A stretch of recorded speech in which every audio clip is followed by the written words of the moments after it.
అన్నారంటే ఒక కుండలో ఎన్ని నీళ్లు పోసినా నిండటం లేదంటే దానికి కారణం ఏంటి చెప్పండి?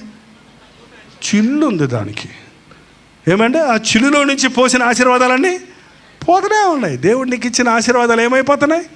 పోతున్నాయి. అందుకే ముందు నీ కుండ సరి చేసుకోవాలి, నీ గుండె సరి చేసుకోవాలి, నీ హృదయాన్ని ఖాళీ చేసుకోవాలి.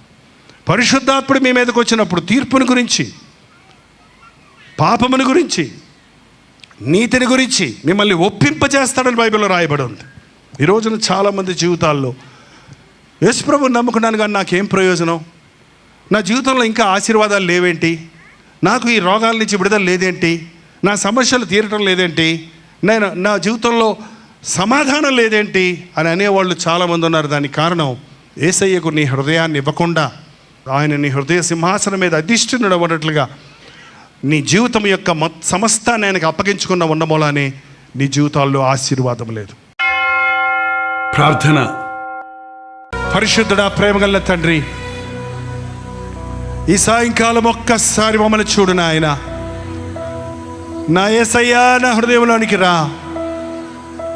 నా జీవితంలో ఉన్న ఈ సమస్యల నుంచి నాకు విడుదల దయచేయమని చేతులెత్తి ప్రార్థనలో ఏకీభవిస్తున్న ప్రతి ఒక్కరిని దర్శించము నాయన. ఎవరెవరి బాధ ఏదో, ఎవరెవరి అవసరత ఏదో బాగా ఎరిగిన యేసు ప్రభువా, నీ గాయపడిన హస్తమును చాపి ప్రతి ఒక్కరిని దర్శించము నాయన. ఒకసారి రక్షించబడ్డ మేము పడి లేచేవారిగా కాక, మరల పడిపోయేవారిగా కాక, ప్రభు కొరకు ముందుకు సాగడానికి సహాయం చేయము.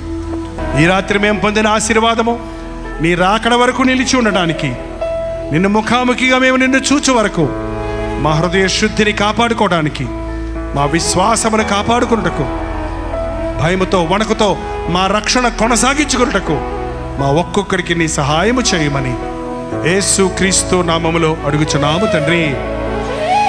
మన తండ్రి అయిన దేవుని యొక్క ప్రేమయు, కుమారుడైన క్రీస్తు యొక్క కృపయు, ఆదరణకర్త అయిన పరిశుద్ధాత్మ యొక్క సహవాసమును కుడి వచ్చిన మనందరికీ ఇప్పుడు